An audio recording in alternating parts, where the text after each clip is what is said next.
이 시간 하나님께서 저희에게 주신 말씀은 요한복음 신약성경 요한복음 3장 16절로 21절까지입니다. 신약성경 146페이지 요한복음 3장 16절로 21절까지 함께 뜻을 잘 생각하시면서 한 목소리로 함께 봉독하십니다. 시작. 하나님이 세상을 이처럼 사랑하사 독생자를 주셨으니 이는 그를 믿는 자마다 멸망하지 않고 영생을 얻게 하려 하심이라. 하나님이 그 아들을 세상에 보내신 것은 세상을 심판하려 하심이 아니요 그로 말미암아 세상이 구원을 받게 하려 하심이라.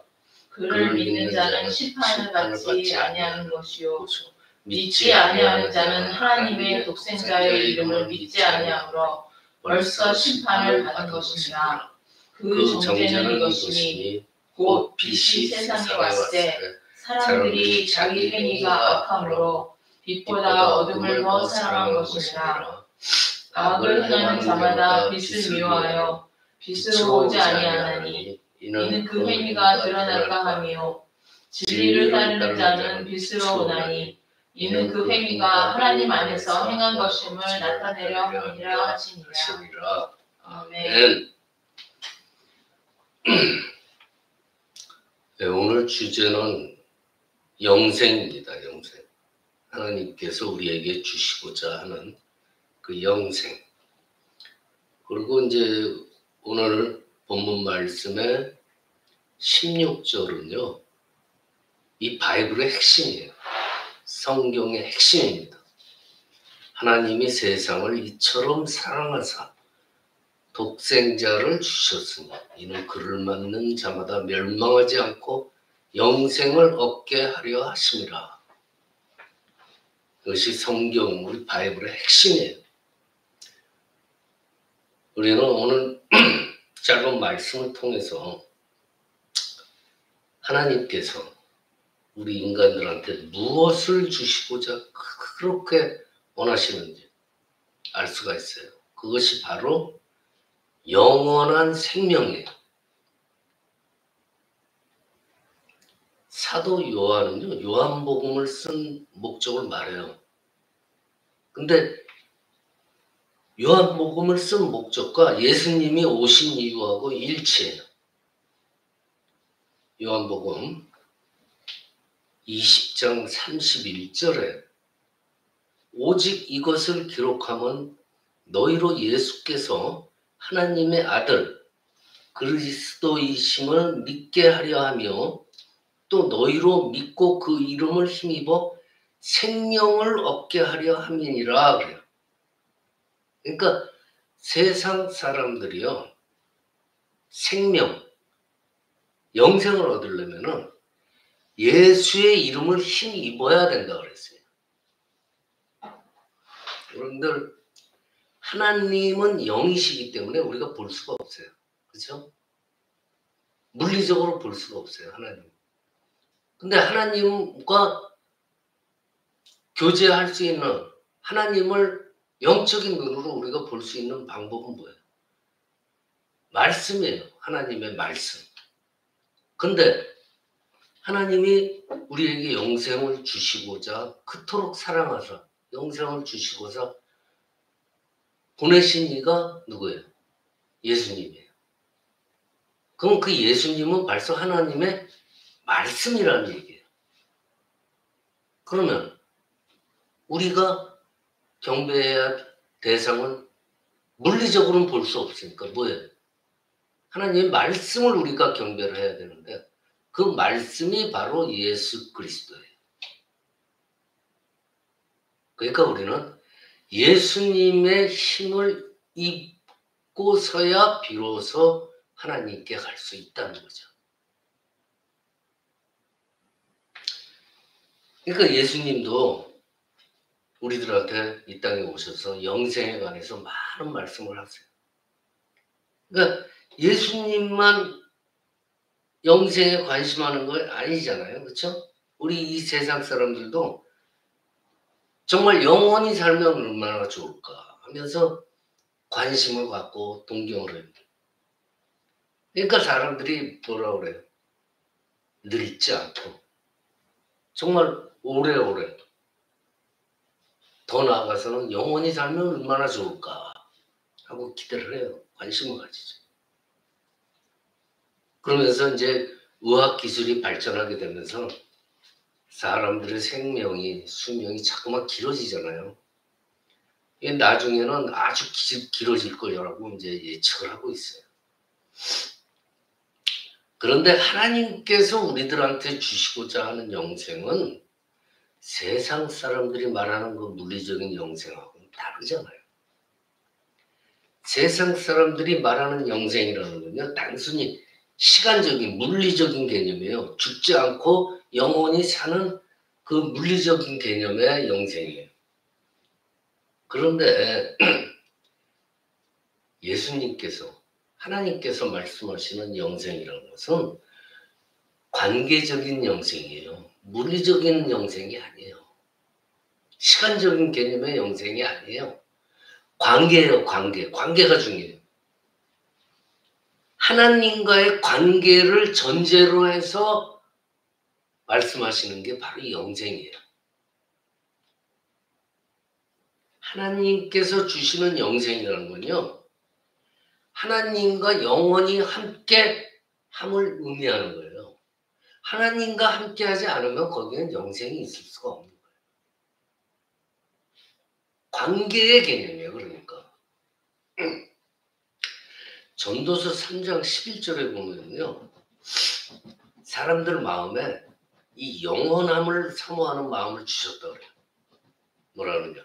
하나님이 모든 것을 지으시되 때를 따라 아름답게 하셨고 또 사람들에게는 영원을 사모하는 마음을 주셨느니라 그렇게 써 있어요. 하나님은 영원을 사모하는 마음을 우리 사람들한테 주셔가지고 영원하신 하나님을 사모하고 찾도록 하셨어요. 근데 사람들은 어때요? 아니 그 하나님은 찾지 않고 이 물리적인 세상에서 시간적인 개념의 이 물리적인 세상에서 영원히 살고자 하는 데만 관심이에요. 그러니까 정말 안타까운 일이죠. 자, 그렇다면 왜 하나님께서 사람들과 함께 영생하시고자 하느냐? 그 대답은 아주 간단해요. 하나님이 우리를, 이 세상을 사랑하시기 때문이에요. 사랑하시지 않으면요, 우리가 어떻게든 그냥 냅둬요. 그렇잖아요. 근데 우리를, 자신이 지으신 우리를 너무나 사랑하시기 때문에 영생을 주려고 노력을 해요. 그게 영적인 문제이기 때문에 하나님께서 자꾸만 가르쳐 주려고 그러는 거예요. 하나님이 세상을 이처럼 사랑한다. 여기서 사랑이라는 게 뭐예요? 아가페라는 개념이잖아요. 아가페. 이거 조건 없이 그냥 헌신하는 사랑이에요. 아가페. 정말 우리들을 사랑하셔서 영원토록 함께 하시고자 원하는 거예요. 그런데 하나님께서 그렇게 우리를 사랑하셨는데 이 세상은 어때요? 하나님의 사랑을 받을 만한 존재가 되지는 못해요. 태초에 하나님께서 창조하실 때의 세상은 어때요? 하나님께서 뭐라고 했어요? 보시기에 좋았더라 그래요. 감탄까지 하셨어요, 하나님께서. 그런데 지금 세상은 어때요? 그 보시기에 좋았더라 하는 모습은 찾아보기가 힘들어요. 영적으로 어둠이 이 세상을 덮어버렸어요. 어떻게 된 거예요? 죄로 인해서 이제는 멸망을 받아야 할 상태가 되었다는 거예요. 지금 이 세상은. 근데 그럼에도 불구하고 하나님은 어때요? 이 세상을 사랑하십니다. 그것도 어떻게 사랑하냐? 독생자 예수 그리스도를, 하나님의 몸체이신 예수 그리스도를 세상에 주기까지 하면서 이 세상을 그렇게 사랑하신 거예요. 이 세상은 죄로 말미암아서 멸망받아서 마땅한데 도리어 세상을 구원하시고자 세상을 사랑하셨단 말이에요. 예수님이 니고데모에게 말한 게 있잖아요. 내가 세상에 온 것은 세상을 심판하려 함이 아니라 그랬어요. 그 말은 뭐예요? 이미 지금 세상은 심판받을 만한 거예요. 근데 내가 심판하러 온 게 아니다. 구원하고자 왔다. 이거예요. 그런데 정말 안타까운 게 있어요. 예수님께서 오셔가지고 사람들한테 죄를 정죄하지 않고 그냥 죄로부터 구원하고자 하셨어요. 그렇죠? 정죄 안 했어요. 근데 정죄가 있어요. 뭐야? 우리 사람들끼리 스스로 정죄하는 겁니다. 오늘 본문 19절에 보세요. 정죄는 이것이니 곧 빛이 세상에 왔을 때 세상 사람들이 자기 행위가 악함으로 빛보다 어둠을 더 사랑한 것이라 했어요. 세상을 이토록 사랑하셔서 이 세상의 죄를 해결할 수 있도록 빛으로 예수님께서 이 세상에 오셨는데 어때요, 사람들? 자꾸만 어둠을 더 좋아하는 거예요. 그러면서 어둠으로 자꾸만 숨는 거예요. 사람들을 죄의 정죄로부터 자유케 하려고 했는데 사람들을 스스로 자꾸만 어둠으로 숨어가지고 죄의 정죄를 자기 자신들이 당하는 그런 상태에 머물러 있는 거예요. 지금 안타까운 일이잖아요. 예수님께서 그걸 원한 게 아닌데 우리 스스로 정죄를 하면서 어둠 속에 갇혀있단 말이에요. 예수님께서 우리 죄인들을 정죄를 해가지고 나를 부끄럽게 만들거나 그렇게 하려고 그런 게 아니잖아요. 빛을 통해서 어둠 가운데 있는 죄를 빛을 밝히면 죄가 보이잖아요. 그래서 죄를 알게 하고 예수님의 보혈로 죄를 씻어주시는 거예요. 그래서 어떻게 하는 거예요? 우리들을 하나님과 함께 영생할 수 있는 존재로 만드시고 싶어 하는 거예요. 그 원리를 아셔야 돼요. 왜 하나님께서, 왜 예수님께서 우리에게 자꾸만 그렇게 강조를 하는지 그 원리를 아셔야 돼요.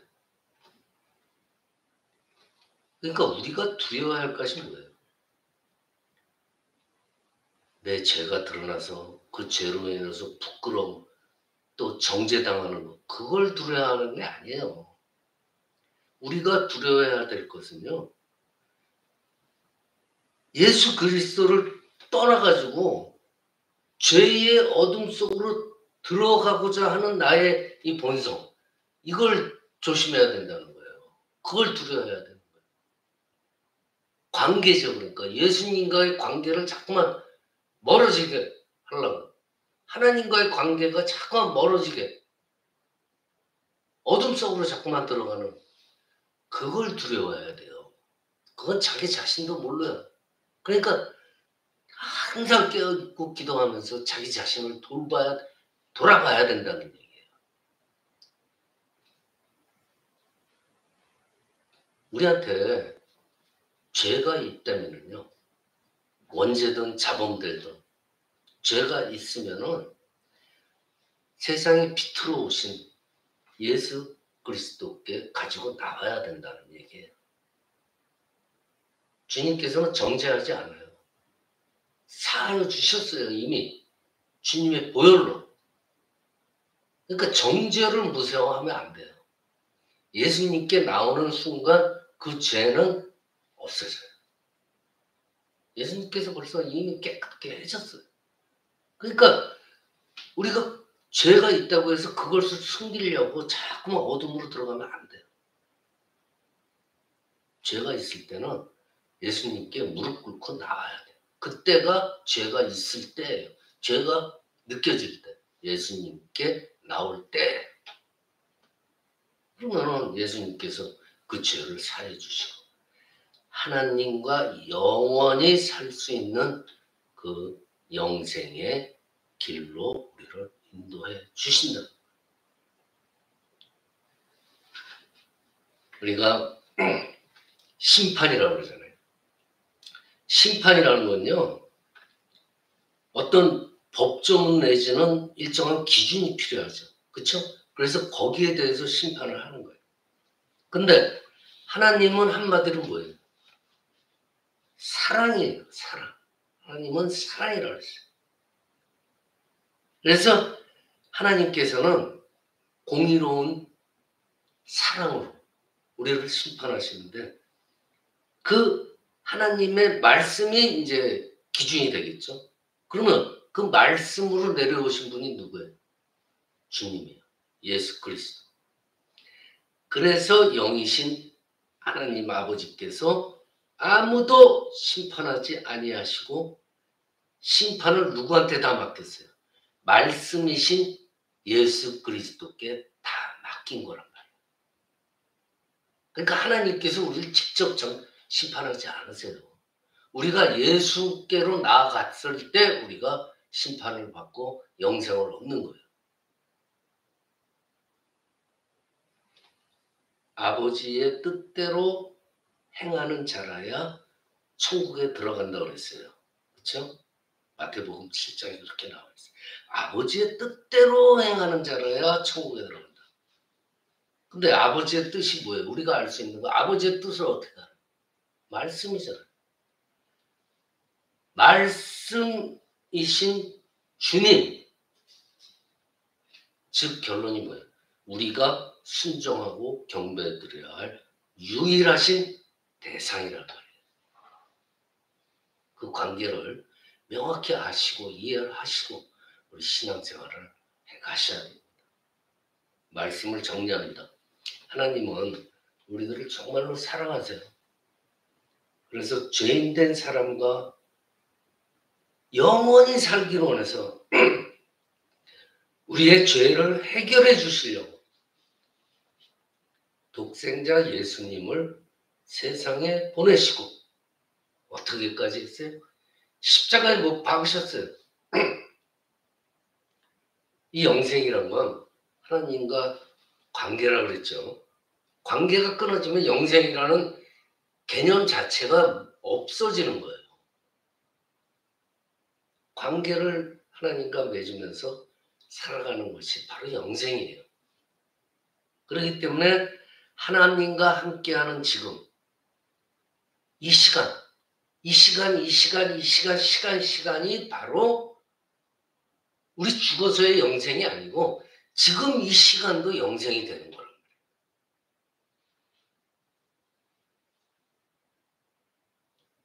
오늘도 빛 대신 주님과 함께 하셔야 됩니다. 그래서 이 세상에, 이 어두운 세상에서 우리는 빛으로, 빛 가운데로 우리가 걸어가야 돼요. 아무리 세상이 어두워도. 그리고 우리의 삶을 통해서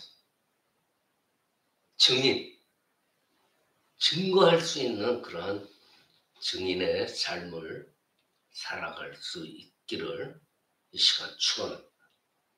기도드립니다. 아버지 하나님 감사합니다.